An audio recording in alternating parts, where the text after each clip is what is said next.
আসসালামু আলাইকুম, welcome back to my রাজবাড়ি কৃষি চ্যানেল। সবাইকে রাজবাড়ি কৃষি চ্যানেলে ধন্যবাদ। আজকের টপিকটা হলো যাদের মুরগি ডিমের প্রোডাকশন কম কেন হয়, কি কারণে হয়। যে ভাই আমি খাওয়া দাওয়া দিতেছি ঠিকমতো, ট্রিটমেন্টও হচ্ছে ঠিকমতো, কিন্তু ডিম পারতেছে না।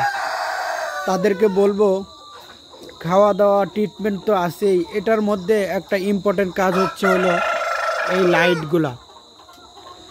এই লাইট আপনি দেখা গেছে শেডে সারা রাত জ্বালায় রাখেন, এতে কি হয় আপনার শেডে ডিমের প্রোডাকশন কমে যায়, ডিমের মডালিটি এবং কি ডিম ছোট হয়ে যায়, ডিমে খোসা ডিম পারে এবং কি ডিমের পার্সেন্টেজ কমে আসে একমাত্র এই লাইটের কারণে। তো আমরা জানবো যে লাইট কখন দেব আর কখন বন্ধ করব। আপনারা একটা জিনিস মাথায় রাখবেন, মুরগির আপনি অন্তত 10টা পর্যন্ত লাইট জ্বালায় রাখবেন। রাত 10টার পরে আপনি লাইট বন্ধ করে দিবেন এবং কি আপনি চেষ্টা করবেন ভোর 4টা অথবা সকালে পর্যন্ত তো আলো হয়েই যায়। রাত 10টা হইতে সকাল পর্যন্ত আপনার লাইট বন্ধ থাকবে। এর মাঝে যদি আপনি লাইট জ্বালানো থাকে ওদের ঘুমের রেস্টের সমস্যা হয়, ডিম ছোট হয়, ডিমের প্রোডাকশন কমে যায়। এই কারণে বলবো লাইটটা অনেক ইম্পর্টেন্ট।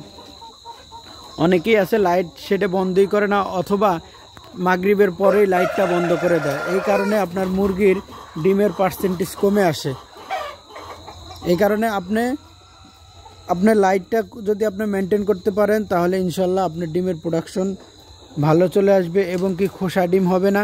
অনেকে প্রশ্ন করে ভাই আমার খোসা ডিম হয়, এই কারণেই খোসা ডিম হয়, এরপর থেকে আর খোসা ডিম হবে না। আপনি আস্তে আস্তে ট্রাই করবেন। তবে এখানে একটা কথা হলো আপনি একবারে এই কাজ করতে যাবেন না। আগে তো সব সময় আলোর মধ্যে ছিল, এখন যদি আপনি রাত 10টার মধ্যে ঠাস করে লাইট বন্ধ করে দেন তখন ওরা চিল্লাচিল্লি করবে, এতে আরও ক্ষতিগ্রস্ত হবেন, আরও ডিমের প্রোডাকশন কমে যাবে।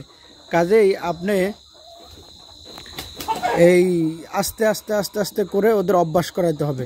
যেই কোনো জিনিসের অভ্যাস করতে হলে একটু সময় দিতে হবে। আপনি যদি অভ্যাস করাইতে পারেন তাহলে আপনার কোনো সমস্যা হবে না, সেটার আর কোনো সমস্যা হবে না, আপনার লসের সম্মুখীন হবেন না। খুব যদি জেনে শুনে করতে পারেন ব্যবসা, ইনশাল্লাহ ভালো হবে।